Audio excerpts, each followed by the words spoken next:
Good afternoon, everyone. We appreciate you joining us for our WiSys Agility Label Designer webinar. Kathie Russel from WiSys is joining us. As many of you know, WiSys is the preferred warehouse management and barcoding solution for Macola users, as well as being used for a number of other functions within Macola environments. There formerly had been a different label software that was integrated and used with WiSys, and WiSys has developed their own to replace NiceLabel for the labeling needs, and we felt it was important to actually go through a webinar presentation to talk about this, because it is a change for customers that have been used to using NiceLabel for a number of years. I think we're here not to listen to me talk, so I'm going to go ahead and mute myself. Kathie, I'm going to go ahead and turn things over to you. And obviously, if you need me, I'm here, but I'm going to mute my phone and I'm going to let you take it from here. Great. Thank you, Jeff. And thanks, everyone. Welcome, and thank you for joining us today. We are going to talk about the new Agility Label Designer that WiSys has created, basically to replace your NiceLabel for all your labeling needs. This particular tool, as you hear, I've kind of got a list here on the screen, allows you to create all the 1D and 2D barcodes. Of course, it handles the code 128, the code 39, GS1 128, data matrix, QR codes, PDF 417s, EAN, and pretty much anything that we have run into for creating labels. So all of that will be available with this new label designer here. So in the label designer, this will come out with the release of 567.2. I can tell you that that is scheduled to happen next week. So that will be out and available for you to update to. The label designer is based off of an integration with the .NET Neo Dynamic product. We've embedded that into Agility as part of the standard product. You can run this label designer as a standalone application. It is also embedded to start up and run from within Form Studio or the Agility Designer. And of course, it is supported and works in our document manager, so you can put your labels in the document manager and use all the advantages of document manager. And then we have also rewritten the NiceLabel standard out-of-the-box labels that we do provide for the standard implementation. We've rewritten those in the Agility Label Designer, and those will be part of the implementation also. So you will be able to open those up, take a look at those, and see those as examples, and maybe you use the standard out-of-the-box labels that are there. NiceLabel, products and labels. Why is NiceLabel going away? Well, with NiceLabel 2017, we will not be supporting the 2017 product for NiceLabel. The reason for that was because they've changed how they utilize the NiceLabel 2017 runtime. What that was including and being asked to do was to track it by printers. So we would then need to track all of our customers where they had it installed and have the printers tracked, and then create charges based upon the printers that you were utilizing. We felt that this really hindered our ability to distribute the runtime successfully, and was not very cost effective, or didn't give you an unlimited ability to use that to our users. So we decided to basically create our own label product to allow you to create your own. And therefore, you shouldn't need to update to the NiceLabel 2017 unless that's something you want for some other reason outside of your WiSys product. Now, NiceLabel version 5 and version 6 labels that you already have or may have will continue to be supported in WiSys until there's some compelling reason that the runtime will no longer work. That could be a system change or some kind of operating system update in the future. That could be a year from now, 10 years from now.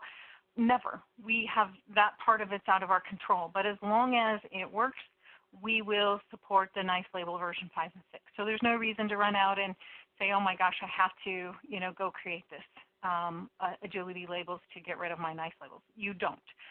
And you can, do new ones. You can work them in when it's convenient for you. But with that said, NiceLabel does not support version 5 anymore, and they are ending their support of version 6 at the end of this year.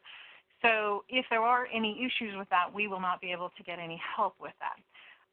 And then, of course, we would recommend that you do move to the Agility Label Designer there. So how do you get started with the Agility Label Designer? As I said, it is embedded as part of the standard product with the Agility product line. You can open up your Windows menu, and in your WiSys folder, you will have an Agility Label Designer. You can open it that way.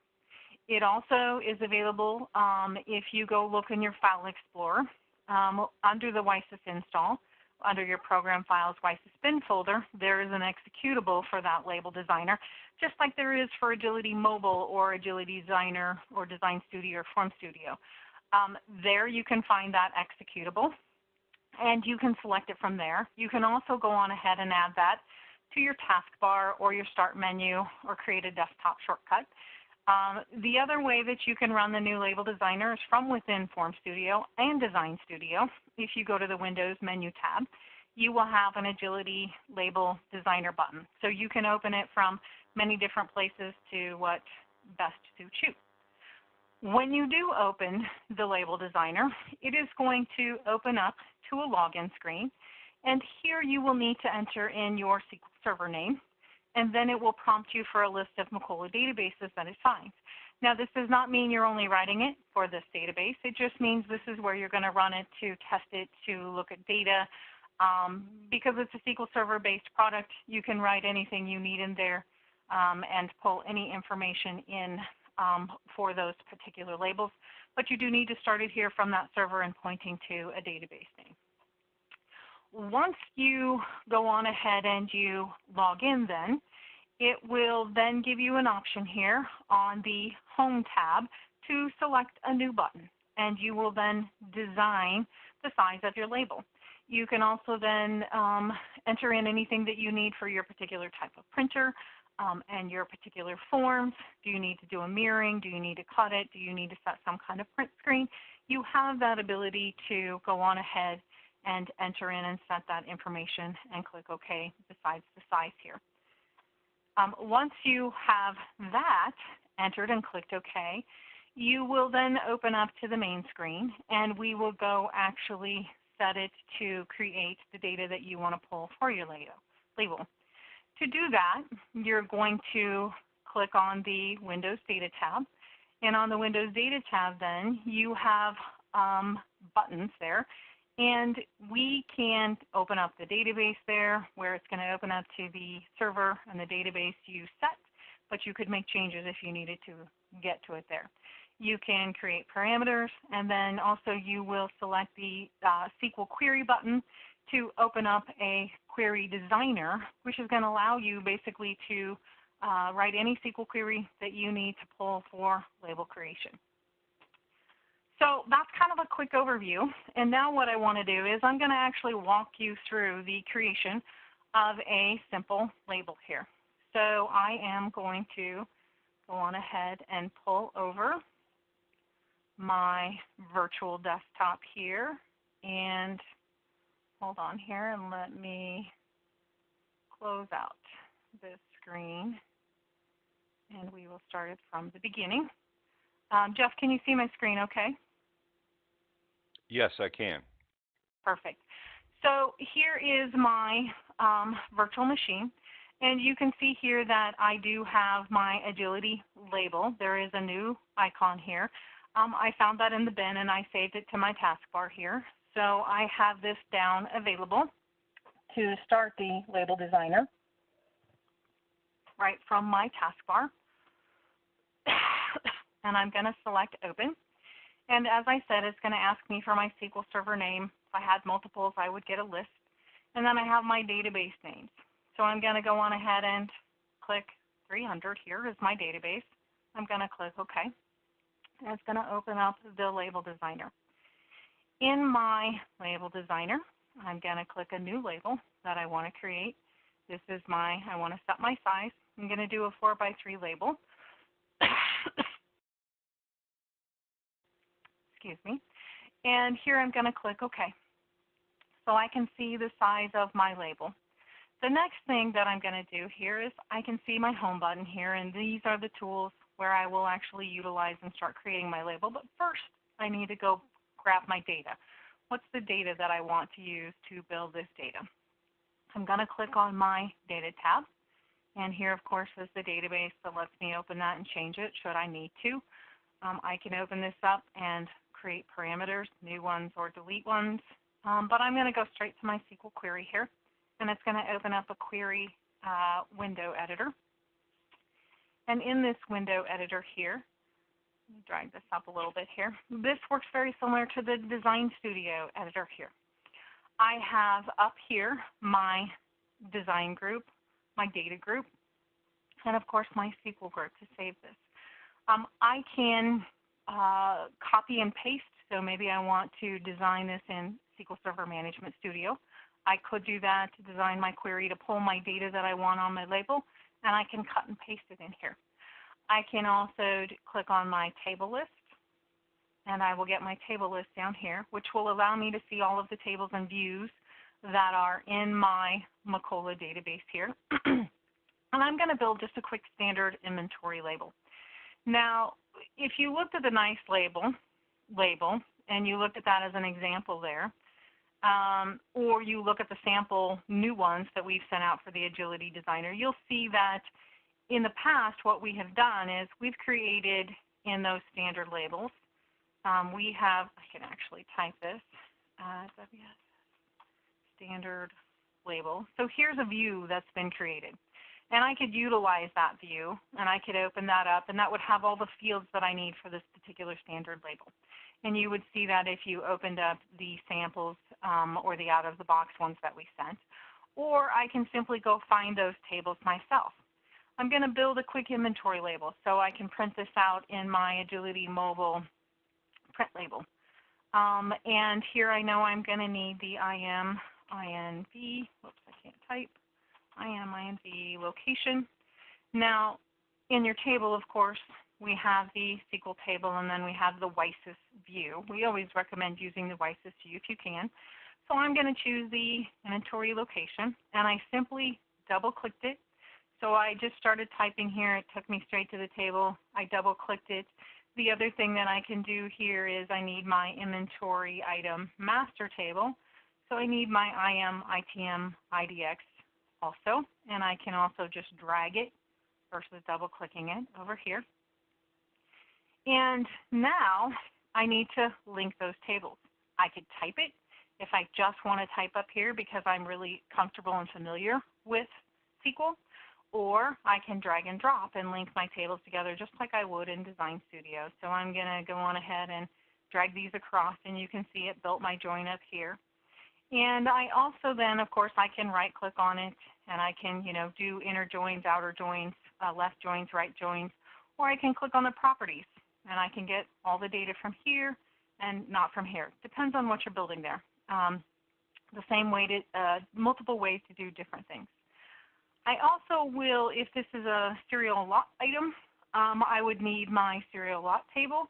So I want to go down and find my serial lot table. I'm going to scroll down here, and I'm just typing to get to the table quickly, and I'm going to drag this guy across. So now I have my location, my item master, and I have my serial lot table here. So I'm going to move these around a little bit, and you can see, of course, you can make them bigger, easier to read. Let me make the screen a little bit bigger here while we're just building data. Now I also have the expression builder. So if you like to use the expression builder, you can use that too here. Here I need to create my link by my item number and my location. And you can see it's built that link up there. And now I need to start picking my fields. So what I know I need on this particular label is I need to go on ahead and I'm going to choose my item number, and I'm going to choose my location, and I probably want a description. Now you can see it had everything here, but now I've got my description. So I've got my item number, my location, my description. I can pick and choose, and you can see it's building it here, and it's building it in my expression builder. And then I probably, in my serial lot master, I want my serial number. And then maybe I want my expiration date. So I'm going to choose all of those fields. In here, now, I want to be able to print this by an item number, by a location, and by a serial lot number. So I need to add some parameters. So I'm going to click on my parameter list. And here I want to say new. And I need an item number parameter. And that's a string. So I'm good there. I can hide them. The parameter value is what it will prompt me for. Here I need my location. Again, string is fine. If you don't know, look at the database that you're going to be comparing it to. I'm going to click new, and now I need a serial lot number. Again, string is fine. So I have all of my label parameters here, and I can go on ahead and save. You can see over here on the menu, it shows me the parameters that I have. And now I need to add a where statement. Now I can go on ahead and I can put that in my criteria here, where my, let me make sure I'm looking at the right fields here, equals at, item number. And here I may want equals at location, or I could be also typing that up here. So you can see I have these. I can also go on ahead and type in my fields.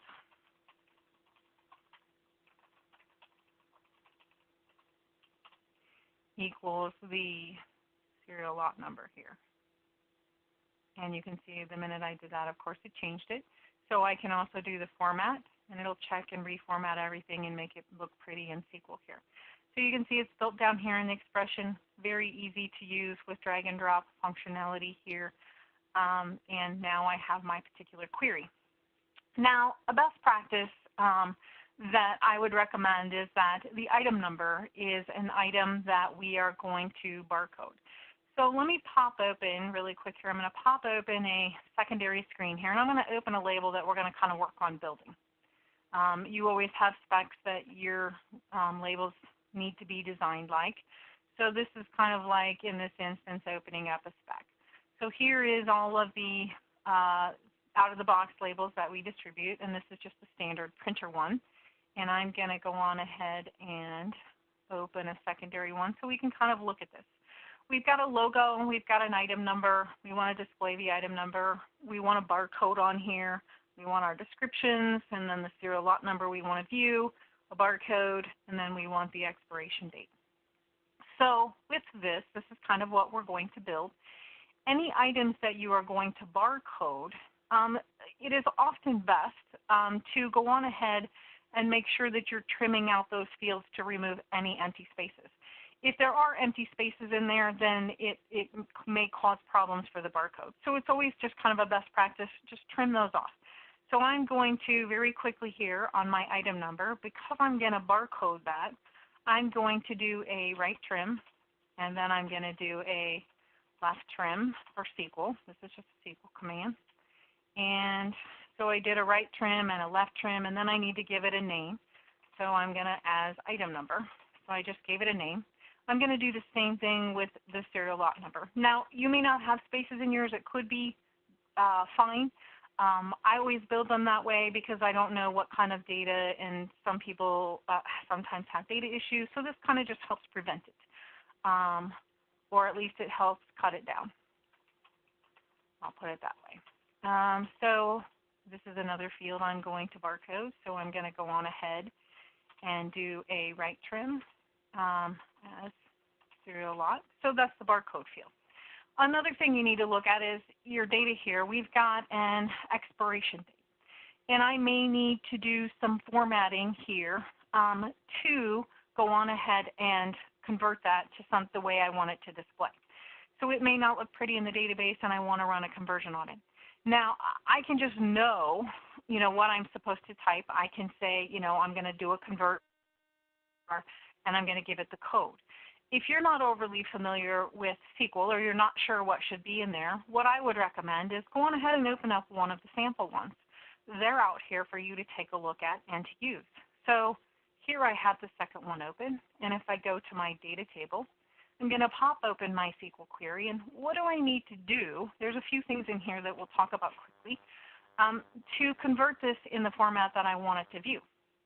So in here, you can see that here's the SQL query, and here I have done a conversion to the varchar for this field, and it's using a 101. Now you can go Google this and just do, a SQL date conversion, and there's usually a link to show you what codes convert it to the format you want.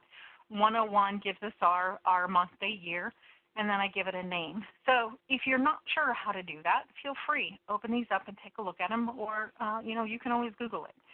So I'm going to go on ahead and close this for now. And in here, I'm just going to convert, if I can type. This is my field, so I'm telling it to convert it to that type of field of varchar, and then I've got my field I want to convert, and this is the format that I want to convert to, and I need to give it an alias name then, expiration date. I can type. So now I've given it a conversion, and I've given it a format here. When I have all of this done, and I'm ready to test this, I can simply, of course, do a format at any time. Let's see. This is why I shouldn't type. I didn't see. Hold on. As line 5.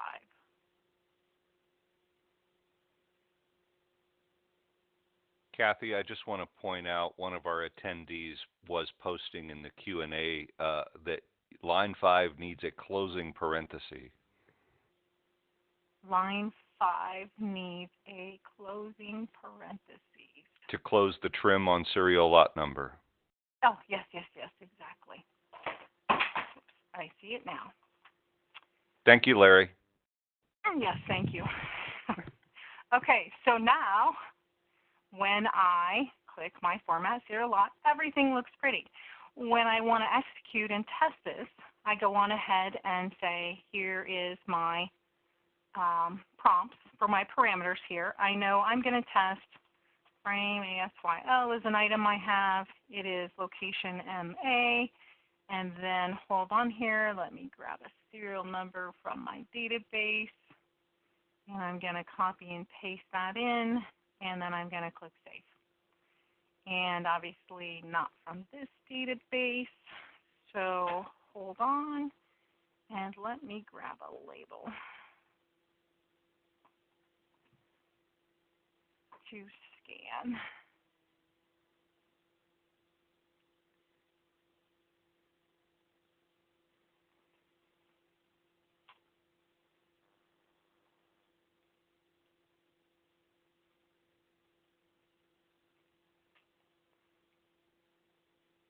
Oh, I'm still not getting my data. Hold on here. Anyhow, LMA.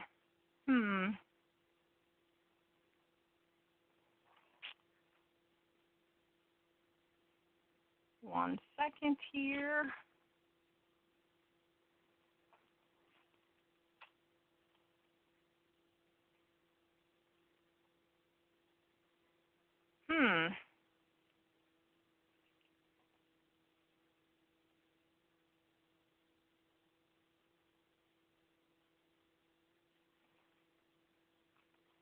Okay. Let me.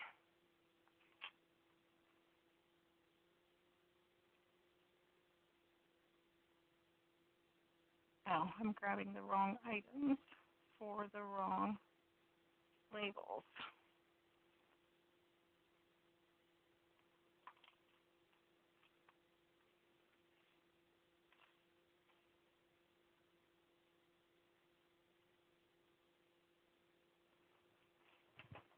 try this one.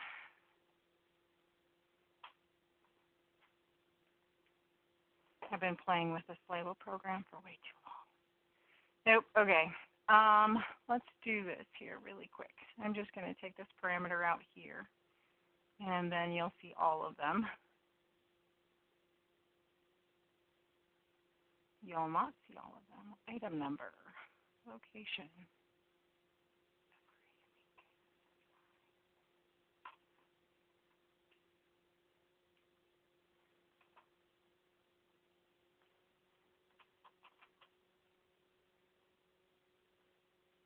All right, let me check my SQL.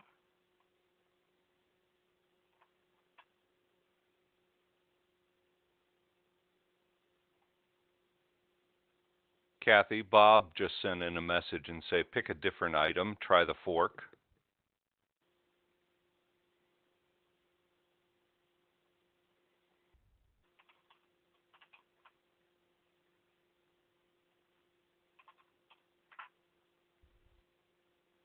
Nope, I've got something going on here. Okay, we'll come back to this. Let's pop over here. And I'm going to come in here to my SQL query here. This is using the standard label view here. So it's basically the exact same fields, just using it from a view here. So I've got my frame assembly MA, and I've got my label here. I must have something wrong here. But basically, I'm going to execute my parameters. And here now, of course, it's going to show me all of my information here. So I've got all this value. This is going to show me what it is that it's going to pull back and then have available for my particular labels here. So we'll use this one to run because, let's see, I'm not going to spend time here trying to troubleshoot what I've got going here. Kathie, I got another question from an informed viewer asking if the parameter names are case sensitive. They should not be. Okay. Okay. So, but just for grins. And apparently, line 1 needs an AS before item number and convert the line the same. Line 1 needs an AS before item number. An as, in other words. Yeah, I've got that.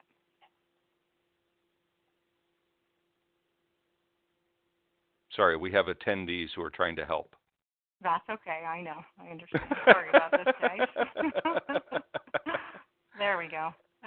Maybe they are. I guess I've never paid attention. Okay, so again, this is new. We are learning, but obviously these are case sensitive. I will do a quick double test on that, but it does appear that way. And since I typed them, that may be the case. So let's add back, and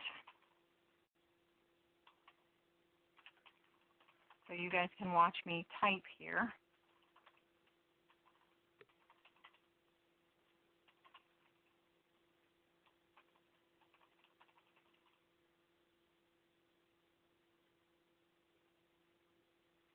And I am going to go on ahead and grab this one, because I know it works. And hold on.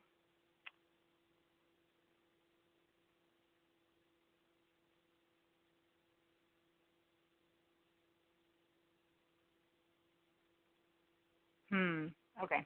Anyhow, we'll go stick with our plan here. Okay, so we've got some data here. Few things for me, I think it's me doing this, not you guys. So here, once I have my SQL query built here, I'm going to go on ahead and I'm going to save this, and then I would close this query window here. So I'm going to save it. When I have all of this, I'm getting the data that I want here. I go on ahead and I click close here, and now I am ready to start building my label here. So in my example here, the first thing is I'm going to start building this particular label here. And I want to add a logo, and then I want to add a description for the item number here. And I would go on ahead and I'm going to come back to home. And in here, I'm going to grab a picture. So I take my picture wherever I want my logo, and I can drag that onto my screen here. And you will see that, and what I did is I chose picture, and I held my mouse down, and I just kind of drug this to the size. And you can see, of course, I'm clicking on my field here, and I'm dragging this around to how I want it. This then opens up the properties box. Now, this is a first generation release. We will add some things like settings that will make this a little easier to use, but right now for each one of these values, all of the properties are exposed. We've set the defaults to some of the things that happen most or that we think you would most common use, but feel free as you guys start looking at this product too to give us some feedback on what you might find to be handier. So in this picture here, I've got my properties for an image here. And the big thing that I want to do is I want to go get a source file for this. So in my properties here, I know that I'm going to come down to my source file, and I'm going to click in that field, and I'm going to do a browse out to find my logo file. Now, WiSys has, under the WiSys, the program files WiSys directory here on your machines here, there is a logo folder where we used to have the NiceLabel logo that was out here. So we wanted to get rid of that branded name, and we just added one called Company Label Logo. So I'm going to go on ahead and I'm going to choose Company Logo Label, and that's going to stick our WiSys in there. For your company, go on ahead and find your logo and just change it to, say, Company Logo Label to have that particular name. And all of the standard forms will then have your logo on it if there is a logo there. So it makes it very easy for you to put an update on for your company logo. So I've got my logo on here. The next thing I want to do is I want a text box because I need a label. Next thing I want is I want the item number. Now I'm going to add in my item number here. I've added a text box, and I've got all of my different text properties here. And if I look through the different things here, and in our help documentation, we'll have, these are the most common fields that you want to update or look for in this particular text label field. So in this text label field here, I want to come down here, and this is not a data field. This is just a label. So I'm not using at this time a data field. But I do want to come down here, and maybe I want to change my font. So you can see here I can expose the font, and it's set to Arial 10 here, but any of these I can change. I can make it bold. I can come down here and make it italic. I can reset my fonts for all the different types of fonts that I have. It is defaulted to Arial. If I want it italic, it's true or false here. I can change the size. So if I want this to be whatever, 11 or 12, I just simply change that, and you can see it changed it to Arial 0.7. Now, the other thing that I can see is what do I want my text to be? Down here, I can see that it is set to text 1, but I want this to say item number. And I also get to give this particular field a name, because up here I will build a list of fields that I have on my logo. And if I give this a name, it'll be easy for me to like pop back and forth to get to that, just like that. So I always start these when it's a label with a label, and it's the item number. So I've given it a name. I've looked at my font to display it like I want. I can give it a mask. There's many different properties here that you can utilize for this, and I've given it the text to display here. And of course, this is my label. So you can see I change it. It changes it right away here. Now, one of the things on this screen here, you can also see that you could drag these around all over. And by default, when you first open this up, your settings are going to come to a much larger grid. So up here in the options here, the easiest way to arrange this is to come in here, and you can choose to show a grid and also potentially snap to the grid. And then you can make this larger or smaller for however you want this. I think it's set at 0.25. Now, when designing labels, for me to get everything to line up and make sure I have plenty of space, I made a pretty small snap-in grid here in place. And you have the option to change that for designing your labels. So I decrease this to little tiny boxes to make it easy to snap and get everything in place for all around the label. I'm going to click OK here, and I also have the ability to zoom in and zoom out. So right now this is pretty little, and I can click on zoom in, and I can make this as big as I need to make it very easy for me to design this. And look at this grid here. So now I've added my logo, I've added my item number, and I want to add another field that displays the value of that field. So here with it zoomed in, it makes it very easy for me to make this next box the same size. And I've got my next text box here. So over here in my properties, I want to attach a data field. So I want to bring in my data field here. And this is looking at my SQL query. So in my data there, these are all the values that I told it to pull in. And I'm going to grab my item number. And now it's going to grab my item number. Now again, you'll notice it set the font at the standard. Maybe if you want to make them all bigger, you can make them all bigger. I do have a request in to give us the ability to set some default options for that label. So I'm sure that'll be coming out in a next release to make that a little bit easier for us to set that if you want a standard size. I could make it bold again. I'm going to close my font here. You'll notice that the name, it gave the name text2, but this is actually my item number field, so I want to call it item number. And then down here, do I want to give it a text? It did fill in with that database field, so it automatically populated that. Of course, I can align them left, right, center, justify, however you want that there. You have many options. So the next thing I want is, now I want to add my barcode for my item number. So I'm going to click on barcode, and I'm going to then click on my mouse, and I'm going to drag my barcode to where I want the barcode to be. And here you can see that here's my barcode, and now here I am going to look at all the different properties that come with the barcode. And so, of course, I can see all of the information here, barcode height, width, everything under the sun can be adjusted here. I can set a mask for this particular barcode. And if I come down here, one of the first things that I want to take a look at on the barcode is, what is my symbology? We do have it defaulted to code 128, but of course you can select your down arrow and change it to the many different kinds of barcodes that are on here. So with that code here, I'm going to leave mine at a 128 code here. I can also then go on ahead, and the other thing that I want to do is, what field am I going to? Let's start back up at the beginning here. And what field do I want to barcode? So I need to come down here and I need to find my data field. So here, again, I'm getting the values that are in my SQL. I can choose item number. And then, of course, when I choose item number, you're going to notice it stuck this up above it. It stuck the text there. And so what I can do here is, I have some other values here to take a look at, is display the code. So this would be if you wanted to display the code underneath of it. Of course, I can set it to true or false. And let me make this a little bit bigger at the moment, just so you guys can see what it's doing here.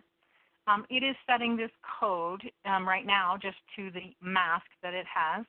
And of course, I can turn that on or off. So however you wish to value that, I'm going to leave this off because I have my item number up here. The other thing that I want to take a look at is, I'm going to come down here to my name. And in my name, of course, I can also set the fonts. It's setting it just to a native printer font, but you have the ability to control that. And I'm going to come down here. I can also choose hide if empty. This is true or false. Oftentimes, like if you look at the standard one, the serial lot number, maybe you have lotted items and maybe some aren't. So in theory here, you want this to hide if it ends up being blank, so that you don't have just a bogus blank barcode there. So this does default to true, but if for some reason you don't want it to, you can switch that back. And then, of course, do you want human readable text? Down here, we're going to give it a name again because it's barcode 1, but I'm going to just append it with barcode item number. So I gave it a name here. And then I'm going to come down here, and you can see I have all the different settings for the different types of barcodes that I might need to enter for those particular types. And I'm going to come down here to the text value. And in this text value, I can keep this here, and I can set this font for how I want this to be. So if I wanted this font to potentially stay on there because that's how I want to use it, it could be that maybe I want this to be an Arial font like everything else. And you'll see that it's going to change that a little bit. And if I don't want any text at all, what I am going to do is I'm going to get rid of that text. So I'm just going to simply take that out of there. Now I don't have that text value. So it's going to go on ahead and get rid of that. So next I'm going to go on ahead and I would add in my fields for, I'm just going to add in description 1 here really quick. And in my data field, I'm going to grab description 1. And then, of course, I'm going to give it a name. And this is description 1. If I added a label, I would put the label in there. And that's going to display that field. Now, giving it that description, you'll also see these are the names that I see. So that's a good reason why you want to give them names instead of just letting them say, you know, text 1, text 2, text 3, barcode. Because if I want to flip to any of these, I can select them on the label, but I can also just highlight them up here too and go right here. Now, another thing I wanted to show you quick for an easy shortcut is I've got a lot of parameters here, and what do I want to look for? So if I can't find it because I'm tired of scrolling here, notice there's a search screen here. So if I want to get to Symbology, the more I type, the closer it's going to find. So I can get to Symbology, and I can get to my code 128 really quick and make sure that that's okay. So it makes it very easy for you guys to get around and to check everything that you need there. So really quick here, I'm going to just save this little bit of a label here, and I'm going to call it our test inventory. And I'm going to click Save. And then I'm going to go on ahead. I'm going to do a preview. You can send them to the printer. You can send them to a PDF or an image. I'm going to do a preview. It's going to ask me for those same parameters, and I click Save, and then it will print up the screen, and voila, there is my label. And I would see all the labels that it's going to create. So that is basically the ease of creating your labels. Now, you have all the functionality on a lot of our labels, or a lot of them that are designed. Like there's a rectangular. I can add in some artwork here, so I can stick in I'm just holding this and dragging it. Maybe I want a box. Maybe I need some lines, or I need a circle. Maybe I need more pictures. Whatever you need here, you're just going to simply throw this in, drag and drop. Use your, I find it much easier to have the grids on, snap on. Makes it much easier to line those up. You can have your pictures on there, bring things forward, send them backwards, whatever is needed there to get those lined up and in place for you. And then, of course, once you have this and you've saved this out here, the next thing would be to save that label. And then, of course, you would go on ahead and let's say I'm going to open up Agility Explorer and I'm going to put it in Doc Manager. So in Doc Manager, in our document manager here, it's going to work exactly the same as it would for the NiceLabel or the Crystal Reports label. So here is Agility Explorer, and I'm going to go on ahead and go to File, and I'm going to go to my Options, and I am going to open up Documents. And what I would do is I would come in here, find my label wherever it goes. This is an inventory standard label.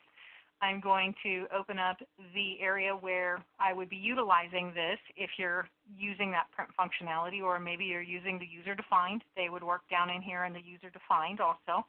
And I'm going to go on ahead and do New. And you'll notice in here I would browse out to my path. Let's see, I don't think I saved it in here, but we will just grab, first off, the first thing I need to do is you'll notice we have a new label type.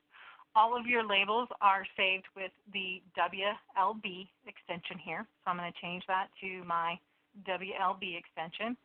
And here I have just an old one here. I won't run this one, but so here I'm going to select my label, and it's going to set it up. I can do a prompt. I can do a copy, the same portrait, exactly the same as I would set it up. It's going to add this in here, and now I have all the features of Document Manager. The other thing that you have for the ability is when you're in Document Manager here, of course, you can also, like with Crystal, you can select the Crystal report and choose to open. With our label designer, you can choose the report and click open. It's going to do the same thing. It's going to open up that particular label out of the database, open it up in the designer, allow you to make changes right from there, and then save that. But remember, it works exactly the same as everything else. When you add that to Doc Manager, it saves it to the database. If you open it somewhere and you make it changes in the designer, you have to refresh that database to get those changes up to the Document Manager. So if you make changes and you have saved them out there, remember to open up your properties just like you would for NiceLabel and Crystal. Choose your refresh report to pull in those changes that you made. Okay? So that is required there also for getting that into Doc Manager. Whoops, I shouldn't have closed that. So with the Document Manager also, and with 567.2, we always have out-of-the-box labels that we distribute for either samples or to use.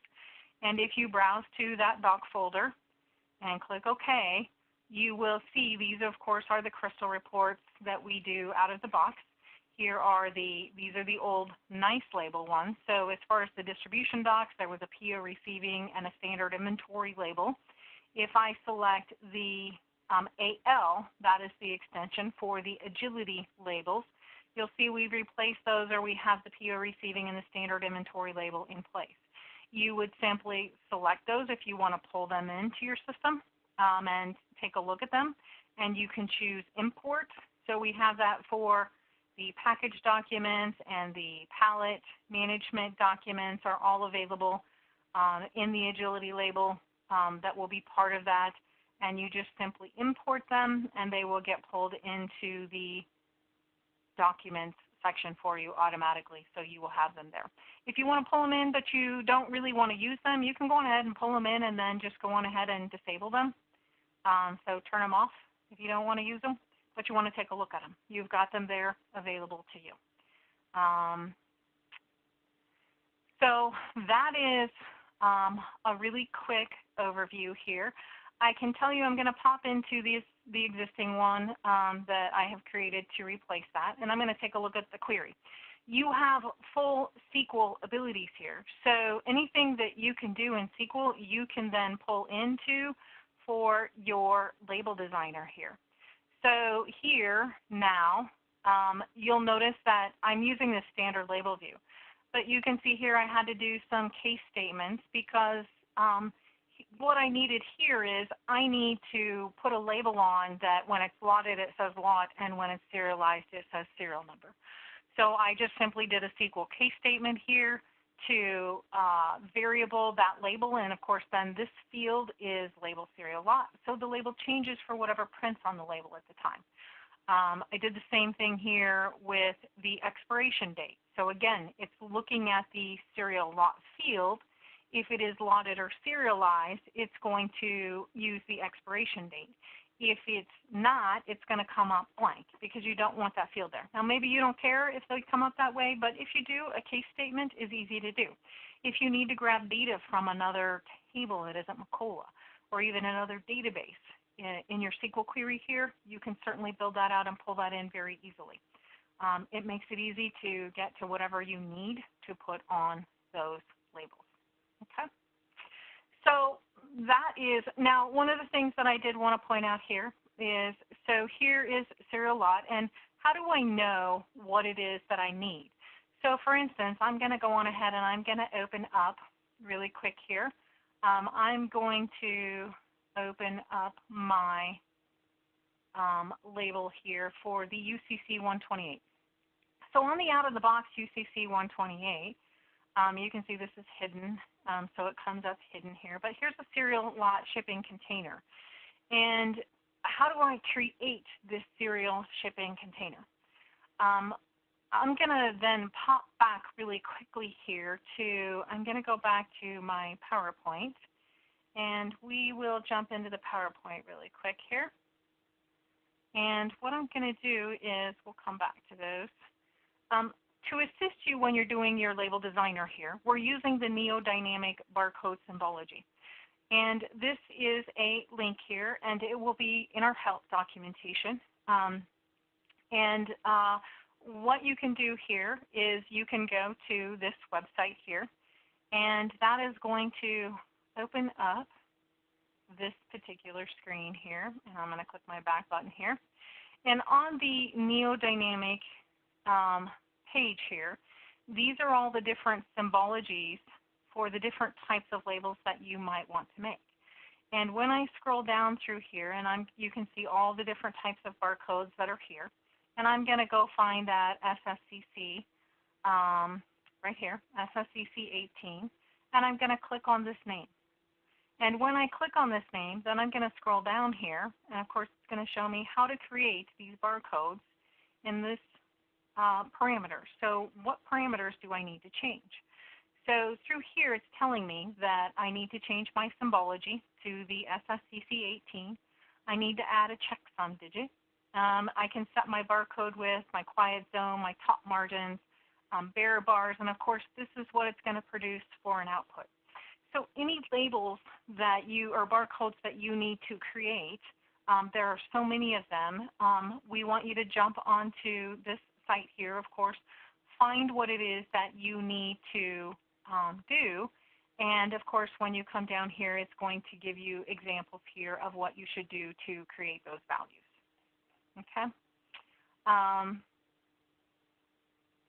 So that and the hyperlink will be available to you also there.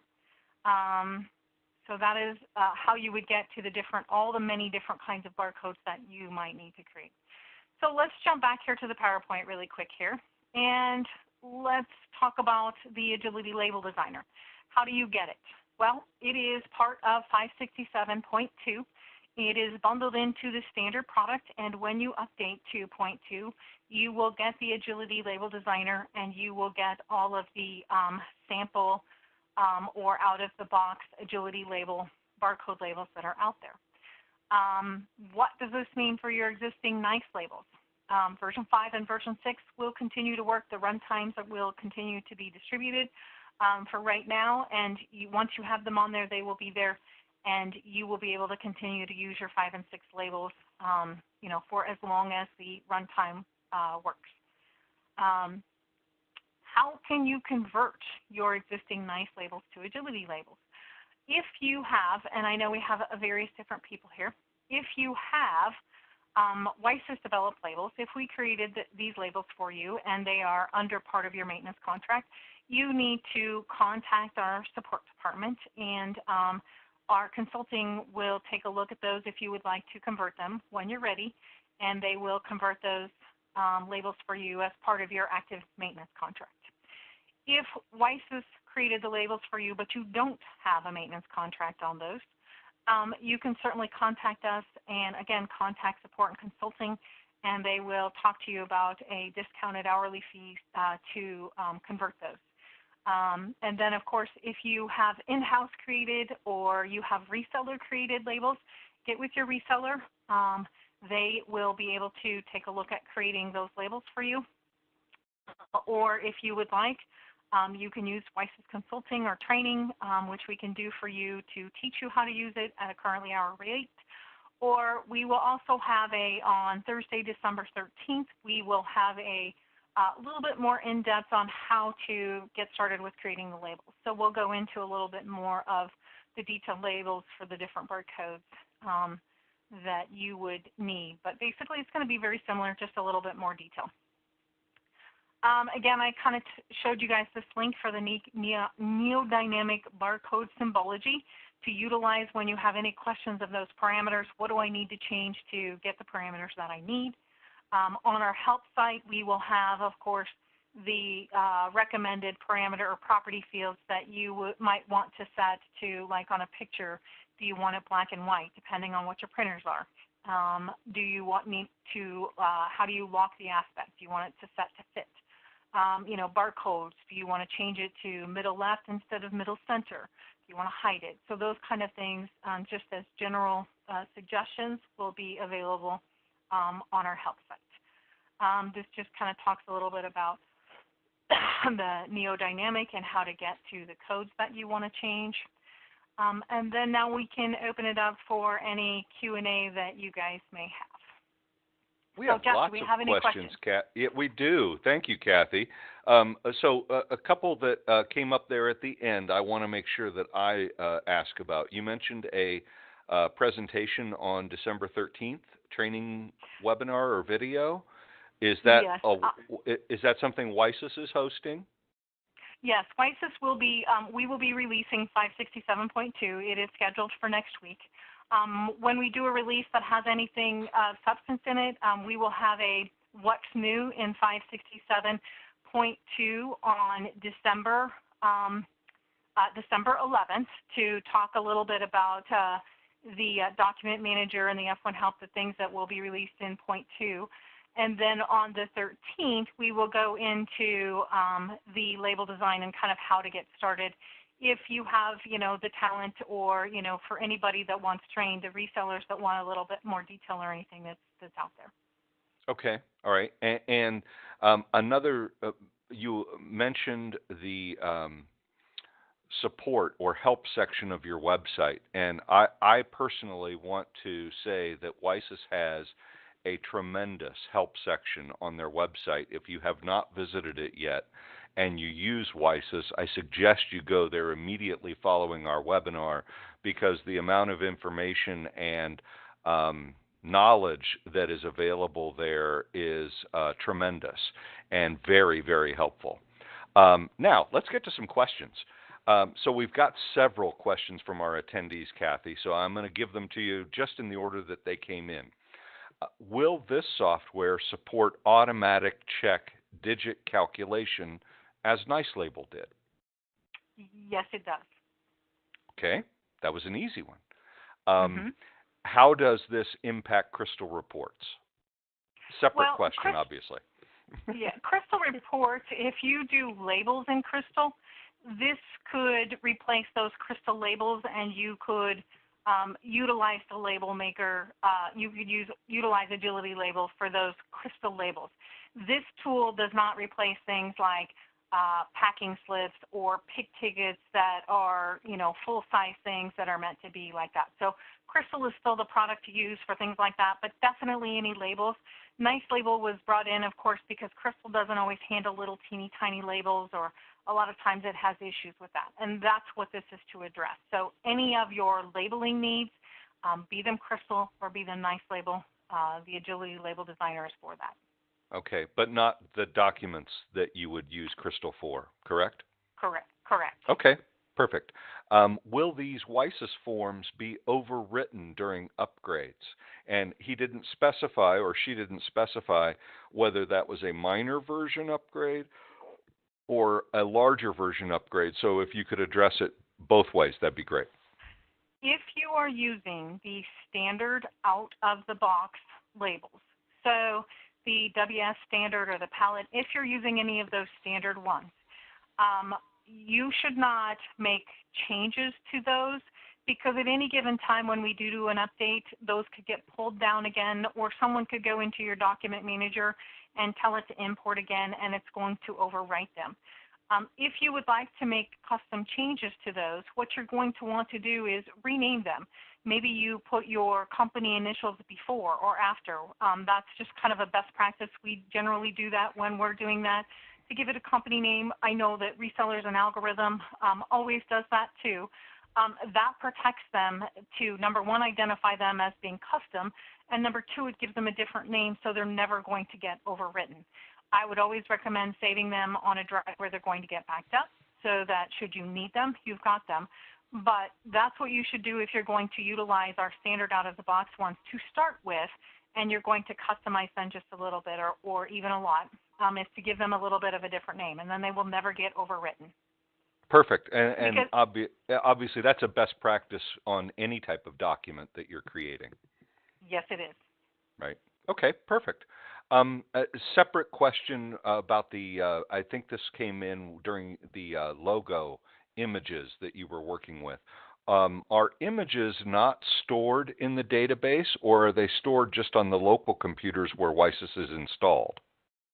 Well, the image is added to the logo there, and once you add that onto your label, I should say, on your label, that is stored with that label in that database.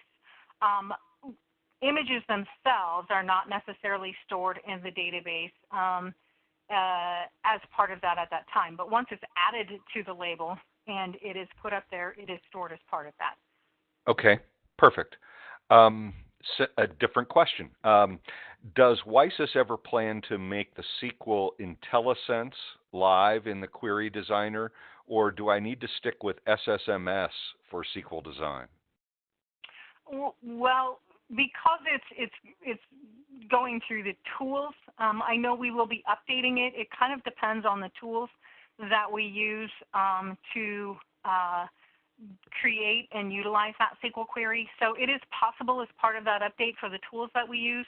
I know that in the next couple of upcoming versions, we are looking at doing some updates there, and it may be there. But it's a little bit out of our control because of the tool set design tools that we use.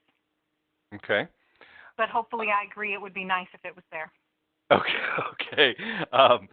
And I think the real message there is that there are developments continuing with this as you go through upcoming versions, and so there may be changes made in that way, right? Okay. Is there a format painter to equalize the fonts and sizes, or do I have to multi-select fields and adjust them in mass? Well, right now, I think that you can, if you select all of the same fields, you can then format them in mass if they're all the same. If they're not, of course, you can't. As part of that, what I want to say is, again, this is a first release revision. As you guys, for the WiSys customers, we are always constantly trying to improve this product. So any feedback for things that would be helpful and that you would like to see, definitely, let algorithm know, or, you've got my email there on the screen too. Let me know, and I will definitely always get that to development on ways to make it more friendly. So as long as you select the same, you can do them in mass. We would like to create some defaults there, but in this particular release, they won't be there.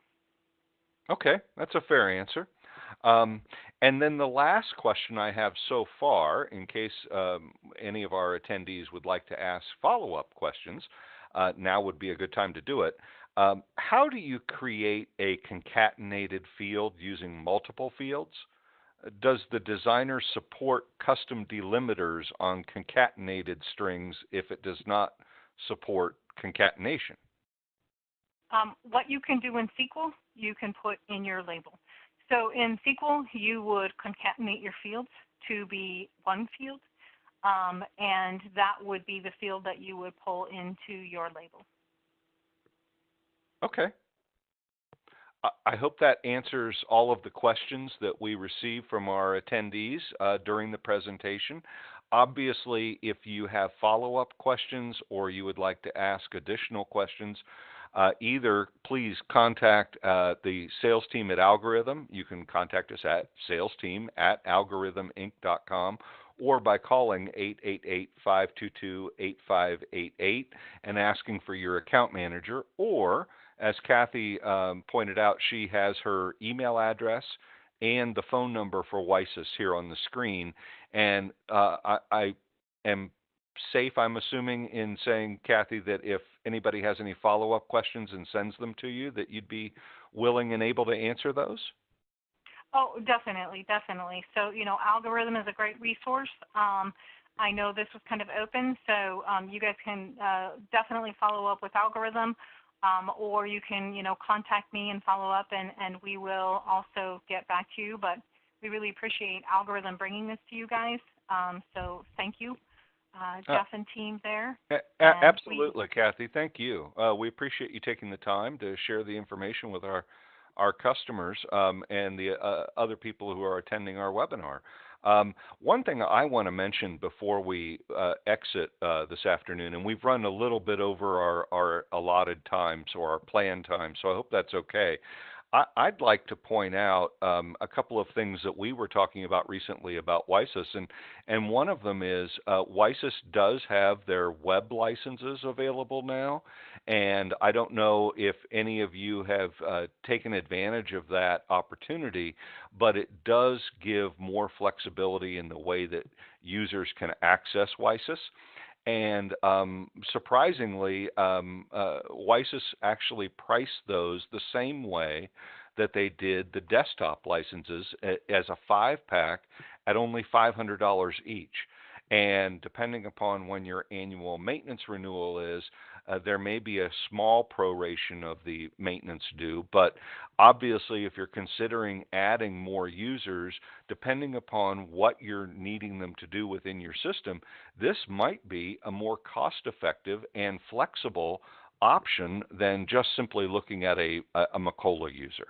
So that's one thing that I wanted to mention. And then also, obviously, we're aware of WiSys doing scheduled releases on a regular timetable, and we really appreciate the way that WiSys has rolled this out, shared information not only with partners but with customers, and making that available to us is a great resource, and we certainly appreciate everything that WiSys has done to help us and help our customers become more familiar with the tools that are available for them within WiSys.